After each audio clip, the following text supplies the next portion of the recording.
अस्सलाम वालेकुम, मैं हूं सोहेल शब्बीर और मैं आपको बताऊं कि इस टाइम मैं मौजूद हूं कराची टूल प्लाजा पर। और यहां पर मैं आपको बताऊं कि पीटीआई का हकीकी आज़ादी मार्च का जो काफिला है वो यहां से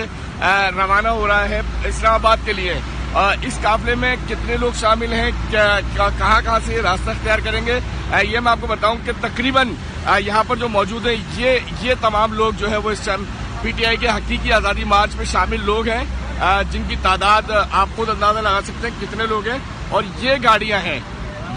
हैं जो इस काफिले में शामिल हैं, जो तकरीबन एक अंदाजे के मुताबिक तकरीबन 50 के करीब गाड़ियां हैं, जिसमें रीवो हैं, फॉर्च्यूनर हैं और कारें हैं और जो दीगर गाड़ियां हैं वो इसमें शामिल हैं। ये सुपर हाईवे है जो अभी आप मेरे अकब में देख सकते हैं कि अभी भी वहां पर जो गाड़ियां हैं रवानी से चल रही हैं, कोई इसमें परेशानी नहीं आ रही, क्योंकि काफिले में शामिल इतने लोग हैं कि जिसकी वजह से गाड़ी को कोई रुकावटें नहीं हो रही। तो एक अंदाजा जो लगाया जा रहा है कि तकरीबन 250 से 300 लोग जो है वो इसमें अभी तक शामिल हैं, और जो दीगर लोग गाड़ियों में बैठे हैं उन तमाम लोगों को अगर मिला लिया जाए तो तकरीबन 700 से 800 लोग ये बनते हैं जो सिंध का काफिला जो है वो हकीकी आज़ादी के मार्च में शामिल होने के लिए जा रहा है। जी।